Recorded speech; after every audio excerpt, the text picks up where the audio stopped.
পুরোনো দিনের খাবারের মধ্যে গুগলি আর শামুকের সাথে আপনারা নিশ্চয়ই পরিচিত। বাড়ির দরজাতেই বিক্রি করতে এসেছিল এই শামুক। হঠাৎ করে ঠাকুমার সেই রেসিপিটা মনে পড়ে গেল। নমস্কার, আমি মণিদীপা। আমার চ্যানেল কুক উইথ মণিদীপাতে আপনাদের সকলকে স্বাগত জানাই। শামুকটা 1 চামচ নুন দিয়ে খুব ভালো করে মাখিয়ে নেব। 2-3 বার জল চেঞ্জ করে করে শামুকটাকে ছেঁকে তুলে নেব। যেহেতু এটা পাঁকের মধ্যে থাকে তাই এটা খুব ভালো করে পরিষ্কার করতে হয়। কড়াইয়ের মধ্যে জল নিয়ে তার মধ্যে জলটা যখন একটু গরম হয়ে আসবে নুন আর হলুদ দিয়ে শামুকগুলোকে সেদ্ধ হতে দিয়ে দেব। ঢাকা দিয়ে 5 মিনিটের মতো সেদ্ধ হতে দিয়ে দিয়েছি। ঢাকা খুলে শামুকটা একটু ঠান্ডা হতে দেব। কয়েকটা পেঁয়াজ কলি, 2টো আলু, আধটা বেগুন, তার সাথে একটা টমেটো, কয়েকটা কাঁচা লঙ্কা, সমস্ত সবজিগুলো ঠিক এরকম ভাবে কেটে নেব। এখানে আমি একটা মশলা তৈরি করে নিচ্ছি। শিলের মধ্যে 2 চামচ সর্ষে, 4-5টা কাঁচা লঙ্কা একটু একটু করে জল দিয়ে বেটে নেব। আপনারা মনে করলে মিক্সার গ্রাইন্ডারের মধ্যেও মশলাটা বেটে নিতে পারেন।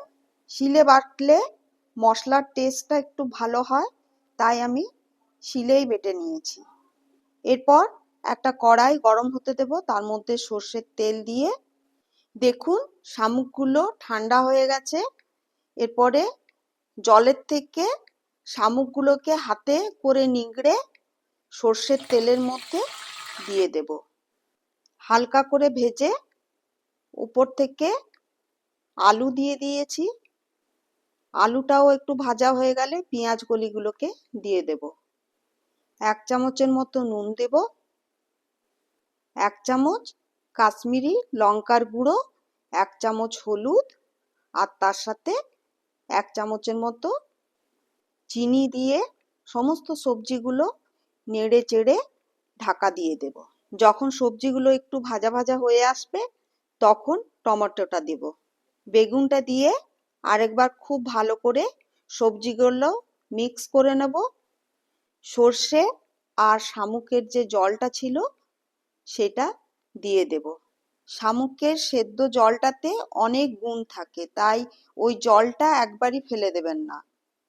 পেঁয়াজ কলি দিয়ে এইরকম একটা শামুকের ঝাল একবার বানিয়ে দেখুন, খুব ভালো লাগবে।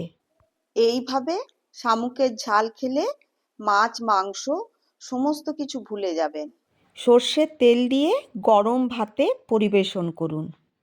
আমার চ্যানেলে নতুন বন্ধুরা চ্যানেলটিকে সাবস্ক্রাইব করে দেবেন। ভিডিওটি ছাড়ার আগে একটি লাইক দেওয়ার অনুরোধ রইল। আবার হাজির হচ্ছি নিত্য নতুন রেসিপির ভিডিও নিয়ে। ভালো থাকুন, সুস্থ থাকুন, সঙ্গে থাকুন।